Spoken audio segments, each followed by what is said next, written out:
Paramasavam.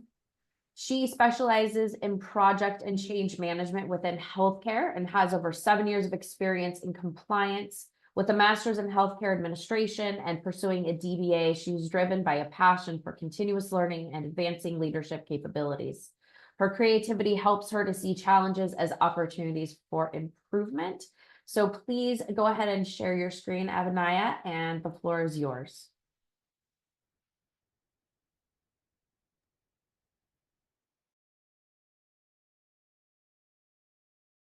Hello, everyone. Can you see my screen?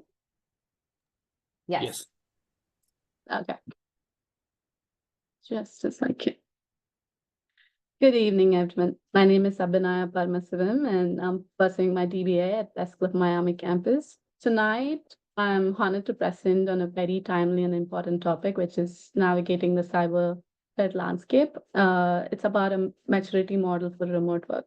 As many of you know, this October is considered Cybersecurity Awareness Month, which makes today's discussion even more relevant as we explore how to safeguard our systems in the age of remote work. Before we begin, I want to take a moment to acknowledge the view here from Florida, and I hope everyone is safe and well after Hurricane Milton last night. Please feel free to jot down any questions, and I'll be happy to address them during the last 5 minutes. I'll keep the pace steady to ensure that we can all follow along easily. So thank you for being here, and let's get started.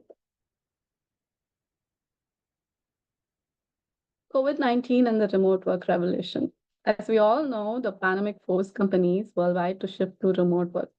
Many have since realized that this flexible work model is here to stay, with employees and employers enjoying the benefits. However, with this shift comes significant new challenges, especially around cybersecurity. According to a study by OpenVPN, 73% of company executives now believe remote workers pose a much greater security risk than on-site employees. The very app we are using now to have the symposium have been exposed to cybersecurity breaches. More than 500,000 Zoom user accounts were compromised and sold on the dark web. This highlights the urgency for businesses to rethink and strengthen their cybersecurity measure to manage the risk of remote work. In this presentation today, we will discuss about the Cybersecurity Maturity Model to help organizations assess and enhance their cybersecurity practices over time. As we discussed earlier, remote work saw an unprecedented rise during the pandemic, shifting work patterns for millions of employees. Job seeker preferences have since been changed, and they are heavily relying on remote and hybrid models. As fully on-site roles trend down, it's clear that remote work is a growing norm. However, with this flexibility come significant challenges, especially at the endpoints of homes and personal devices where employees connect to work system. With the rise in telemedicine, hacking incidents in healthcare sector have surged by about 239%, making it one of the most targeted industries for data breaches. In 2024, many cybersecurity incidents have been linked to remote work, with remote workers being a common vulnerability point for attackers. IBM released a data breach report for 2024, and it highlights that data breaches involving remote work cost more than those with remote workers. When you look at the challenges with remote work, phishing, outdated system, and unsecured Wi-Fi are like trifecta of threats remote workers face daily. Working from personal devices on unmonitored networks turns homes and coffee shops into hotspots for potential data breaches. There is a lack of consistent cybersecurity training and awareness, which leaves the workers vulnerable, making this easy for the hackers to exploit gaps. So this highlights the need for every organization to rethink their security practice and ensure remote employees understand the risk. Here are some recent remote work related cybersecurity breaches. Early this year, Coinbase, a major cryptocurrency exchange, experienced a data breach where attackers exploited a vulnerability in a remote employee's laptop. The employee had fallen victim to a phishing attack due to inadequate training on recognizing phishing attempts. And in 2023, Tesla fell victim to a sophisticated phishing scam which was targeting remote workers. An employee unwittingly provided his login credentials after being tricked by a well-crafted phishing email. When IBM experienced a breach in 2023 due to an incident involving a remote worker who downloaded a malware, the employee's lack of training on proper cybersecurity practices and secure file handling was a contributing factor. And in 2023, Zoom faced a security incident where remote workers' login credentials were exposed after the employee used the same password across multiple platforms, which was earlier compromised in a different data breach. So this brings us to the cybersecurity maturity model. This model will serve as a roadmap for organization to build strong, compliant cyber defense system. This emphasizes proactive monitoring and rapid response to threats, ensuring that business critical operations remain uninterrupted even during such a. So understanding the model's value is essential here as it allows businesses to assess their current security level and compare it to the industry best standards so they can allocate resources efficiently to mitigate the risk. The model has 5 levels, which is initial, manage, define, quantitatively manage, and optimizing. Take this example. Picture a company that starts with a chaotic ad hoc processes, reacting to issues as they rise. Over time, it moves to a more organized stage with basic processes and some planned improvements. As it matures, processes become standardized and documented, allowing for proactive changes. And then the company uses these data to drive and control its process, making decision based on solid metrics. Ultimately, it reaches a level where continuous improvement and innovation are integral, with management strategically guiding ongoing enhancements for sustained excellence. Next, we'll go in detail into each of these levels, and I want you to imagine the organization you work for and find what level your organization belongs to. At level 1, which is initial, imagine a company where the remote work security is like the wild west, uncontrolled and inconsistent. In this environment, security measures are basic and often inadequate, with many workers relying on unsecured home Wi-Fi, personal devices. And when incidents occur, they are handled on a case-to-case basis with no structural response plan. And this leads to a chaotic and inefficient process. So also the compliance with industry standards and regulatory requirements here is minimal. And remote workers receive little to no training on security best practices. As a result, this leaves the company very vulnerable, struggling to manage the risk associated with remote work efficiently. In 2013, Target was exposed to such a major breach where the vendor credentials were compromised, and this resulted in a theft of 40 million credit card numbers, and this caused significant financial and reputational damage. So the key lesson here is to implement basic security controls, including strong vendor management and regular assessment. Okay. At level 2, which is managed, organization has established basic security policies like VPNs and secure personal devices for remote work, which are documented and communicated to employees. And the roles and responsibilities for remote work security are clearly defined. And initial risk management practices address the most common threats they face. For instance, Equifax, the company, had a similar basic security measure, but they failed to patch a known vulnerability. This led to a major breach, again affecting millions of people. This resulted in significant fines and reputational damage, highlighting the crucial need for a timely patch management and ongoing monitoring. At level 3, which is defined, the company has turned remote work security into a well-oiled machine. Here, the policies are clearly documented and uniformly enforced, while comprehensive risk management processes and other like regular assessments and mitigation strategies are in place. And the remote employees are highly aware of security practices and threats, which is a result of an ongoing training. And the company also ensures that its security practices are constantly refined and improved based on performance metrics. Here we have an example of IBM. They implemented robust cybersecurity policies and advanced threat detection system. This approach allowed the company to remain resilient against complex threats. At level 4, which is quantitatively managed, security is driven by detailed data and metrics for informed decision. This is enhanced with AI-driven threat detection, automated responses, and proactive incident management. And they use real-time data analysis. Here, the continuous monitoring ensures that compliance with evolving standards, well advanced role-specific training, and other things prepare the remote worker for such security challenges. Here, the example is Microsoft. They use and implement metrics, KPIs, and continuous threat intelligence to manage the security.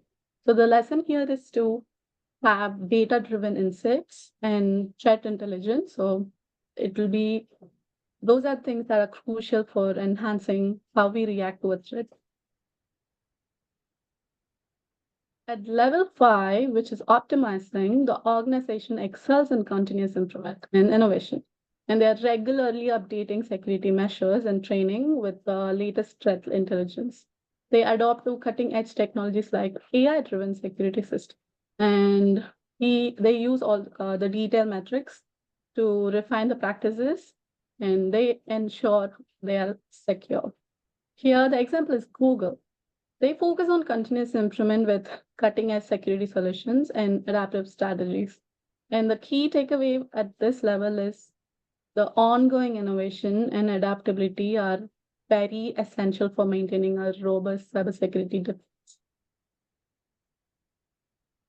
Okay, this brings us to the implementing the model stage. When you're implementing the model, imagine guiding your organization through a journey to enhance their remote work security. Start by assessing your current maturity level among the 5 levels to understand where you stand. And next, the develop a detailed roadmap outlining your path forward, complete with milestone, timeline, resources, and key performance indicators. And you also have to invest in thorough training for your remote team and cutting edge cybersecurity tools to support their efforts. After this, you have to establish and enforce robust security policies that is followed by everyone who works remote. And you also have to regularly monitor and evaluate your practices, adjusting them based on performance metrics and new threats. Finally, you have to have a culture of continuous improvement and not people sticking to the traditional way of doing things. There has to be encouragement for ongoing learning and adaptation to stay ahead. Apart from this, these are some certifications and frameworks that would help organization to strengthen their security practices. As we wrap up, it's important to recognize the dual nature of remote work. It offers us flexibility, but also demands rigorous data protection. Every individual plays a crucial role in ensuring security of remote work. Each person's adherence to policies, careful handling of devices, use of secure VPNs, cautious clicking, and protection of passwords contribute to a collective defense against cyber threats.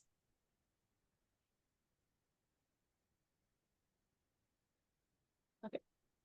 Earlier in the presentation, I asked you to reflect on the organization you work for and determine which cybersecurity maturity level it belongs to. Were you able to identify it? If the answer is yes, then my work here today has served its purpose. And we have taken a crucial step in understanding where we stand. But the most important question is, where do we need to go from here? And I finally want to say that cybersecurity maturity is an ongoing journey. The more proactive and prepared we are, the more secure our organization will become in this remote first world. Remember, it's not always about where you are now in the level, but the steps you take forward, the resources you put in to keep you guys moving forward. If this is an area that interests you, you connect with your organization IT team and check how you can be resourceful. Or to keep this conversation going, you can connect with me on LinkedIn. It's the same as my name here. And I'm opening the floor for questions. Can you go back to the maturity level 1 and 2? Yeah, sure.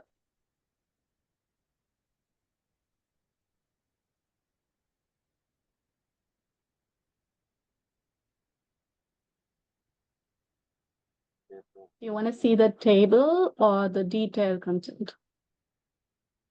We only wanted to know the organization that I know of. Where does Okay. it stand? So Yeah, sure. mm,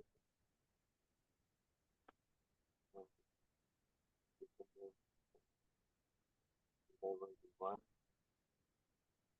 I found.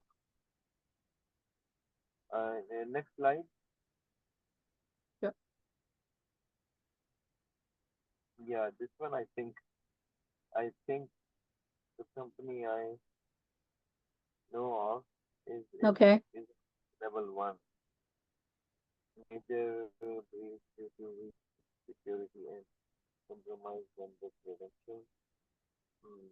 Financial loss. Your voice is very low, JQ. Need for strong security controls and vendor. Okay, so if you think your organization is in this level and you just have to ask the next question if they have a cybersecurity professional or someone that is monitoring this in the IT team. And maybe you can go check with them on what are the steps they're taking to make the organization less vulnerable.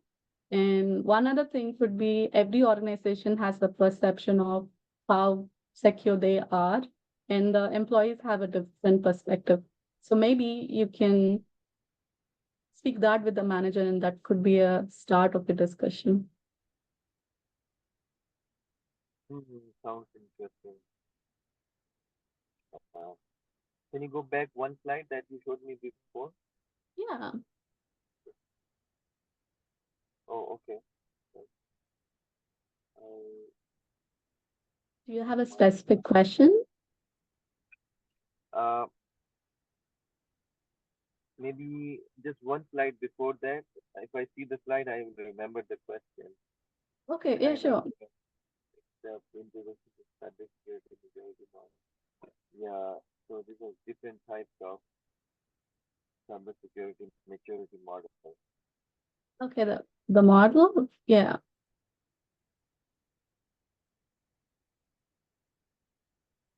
Okay. No, I mean, I only wanted to identify my organization that I know of Yeah. is at one. So I already identified it. That should be good for me for now. Okay.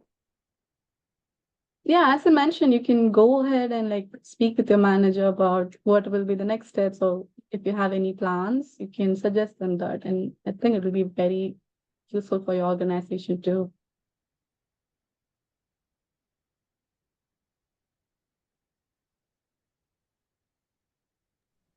Abinaya, can I ask a quick question? Of course, Professor. So yeah, I use ESET home security system for my Okay. internet, and I'm just curious. I really don't know if it's doing the right, if it's the best for the job, Yeah. but for all of us working from home, what's the best, in your opinion, way to protect our remote work from, online threats like malware, viruses, and ransomware? Yes. I did actually write like a small um a catchy phrase, I would call it. I think there are so many things that we can do, but as remote workers ourselves, we can do this. We have to follow the policy and we have to make sure that we have the right devices. We aren't supposed to use. So for every organization, they send you a device.